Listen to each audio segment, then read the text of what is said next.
Hey guys, welcome back to my channel. Thank you for stopping by. Today I'm going to be sharing a ribbon organization idea, and I'm going to try not to chit chat too much because there is a few things that I want to explain to you guys and give you hints that before we get to like the final results and stuff. So what I'm using here is a carton. This carton are sent for free when you place an order with scrapbook.com.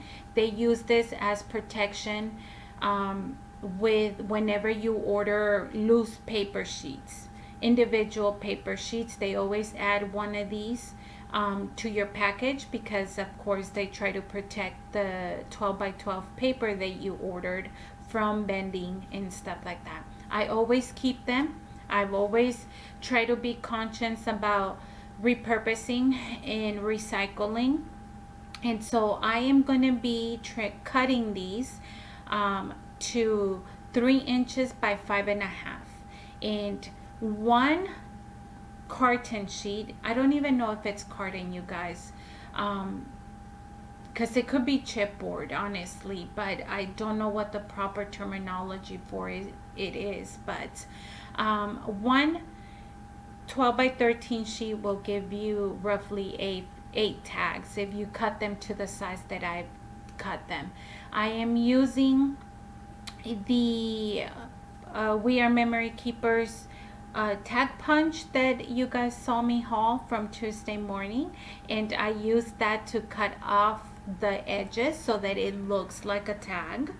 I am not gonna punch a hole in the tag because I want to staple a piece of the ribbon to the top for reference. And so I've cut up all my tags at this point, and I am going to be using my Heidi Swap white acrylic paint, and I am honestly not caring about the painting job. I do want it because I didn't necessarily like the brown color, so I am gonna use white so that it almost looks like restored furniture, like that shabby vintage look. You guys know what I mean. I'm not gonna go over it like multiple layers. Basically one layer, one side, let it dry, flip it over, one layer, however you care to paint. And you see how a little bit of that brown is still peeking through the white paint, and that's exactly what I wanted, because I kind of wanted again to make this look old, vintage. What is that? I know there's a name for it and I can't think of it, but people do this to furniture, and I don't know what it's called, but I know they use like chalk paint or something like that. I have no idea what it's called. I'm sorry, I'm having a brain fart. But like I said, not caring about the strokes. Just basically I want to make the brown disappear a little bit. And so I am going to be painting the front and the back. This did not take long at all to dry, I promise you. Like if you just lay it to the side, work on another tag, a couple, maybe 2 or 3, by the time you come back to your first tag and flip it over, the paint is dry enough for you to flip it to the other side and start painting. So it depends on how much you have, how much ribbon you have. And the main reason why I wanted to do this, you guys, is because in case you're new to my channel and you don't know, I don't have a craft room. I wish I did. Someday I will. But at this moment, I don't have a craft room. And I don't have, my house is super small, so I don't have a designated place for my crafts. I have a little bit on my shelves in the living room, and then I have a little bit in the garage, which is where everything kind of stays. And I needed to clean it up a little bit, and I noticed that the rolls, whenever I would buy a ribbon, I would just keep it in the original container original roll in which it came. And it got to the point, you guys, where it was overflowing, and in a little bit you're gonna see my basket full, but in reality I had 2 baskets full of like ribbon. So I decluttered. I wanted to declutter, and I wanted to cut out the space of the rolls because they're so bulky. So now that my tags are dry, you've seen all these ones that I've done. I went ahead and finished that off camera, and I quickly show you the pins that I'm using, but you'll hear it again towards the end of the video. Those pins are from the bridal section in Hobby Lobby. They're not your clothespins that are smaller. These are purposely made to be a little bit bigger. And basically off camera, I'm just gonna continue to roll the ribbon and stick a pin in it. And then I did end up trimming a little piece of that same ribbon, which is going to be my reference, almost like a tab.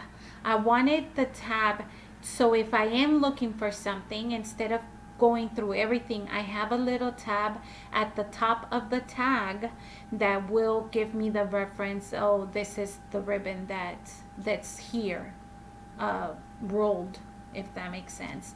There are some tags where I put double ribbon, and I ended up cutting 2 little pieces of ribbon and stapling them together, and that's my reference. The reason why I wanted to do the tabs, like a little ribbon tab at the top, is because my initial intent was to get a box where I could stand them up, and I didn't want to go to the store and buy another box, so I used what I already had on hand. Unfortunately, it didn't end up working because the box was not deep enough. So you guys will hear about that in a little bit. I'm gonna switch you guys back over to the final review. Hey guys, so it's very late at night, and I just wanted to show you, because it took me practically like all evening to get this organized, and this is what the final project looks like. So as you can see, I still have, because I didn't want to combine yellow with any other color, I still have room to grow, and I actually have quite a few tabs extra in case my collection grows. You saw how easy I made these with the cardboard, or that, it's not chipboard, but that heavy carton almost that you get sent when you placed orders to protect your 12 by 12 paper. So I have a few spares. I wanted to show you like how easy it is to get organized and reduce the amount of bulkiness from the actual rolls. I actually love this idea. It looks like I have like a very shabby chic ribbon collection. So I am going to try to push those aside, and I wanted to show you really quick. These are floral pins that I picked up from Hobby Lobby, and they are in the wedding section. They're not your typical small one. You see, oops, you see how big it is? And that's what I used. I kind of prefer these over the pins that are like super small. So I have this box, super adorable. It has the handles. It's a perfect match for the one where I store my Copic markers. This one is almost 12 by 8 3/4. And what I want to do, because I want to be able to put it in there, is flip it open, and hence the reason why I made these. So this isn't a complete tag.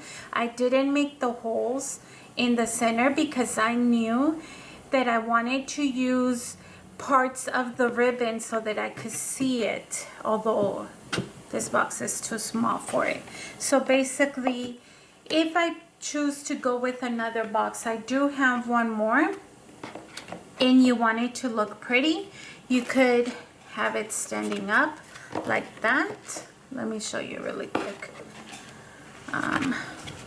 Hopefully this doesn't create a mess. Where should we put the yellow? Let's put the yellow with the golds like that. And then we can start pulling in the browns and the beige.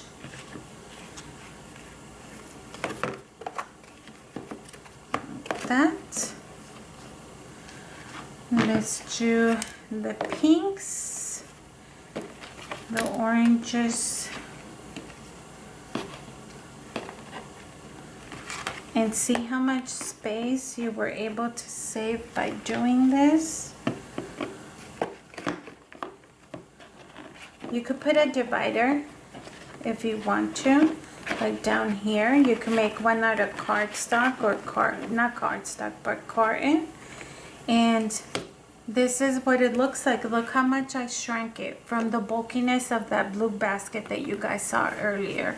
Or if you don't like them standing, you have the option, which if I decide to keep them in this box, I will have to lay them down or not. And look how pretty that looks as well. You guys see? The arrangements of all the ribbons fit there perfectly. And like I said, I thought that this box was going to be tall enough where I could leave them standing up like this and I could just flip through, as this is going to be the reference. But not with this box, so that's okay. I'm just going to lay them down and show you what a neat storage idea this is. I hope that you guys liked the video. Thank you so much for watching, and I will see you guys next time. Have a good one. Bye.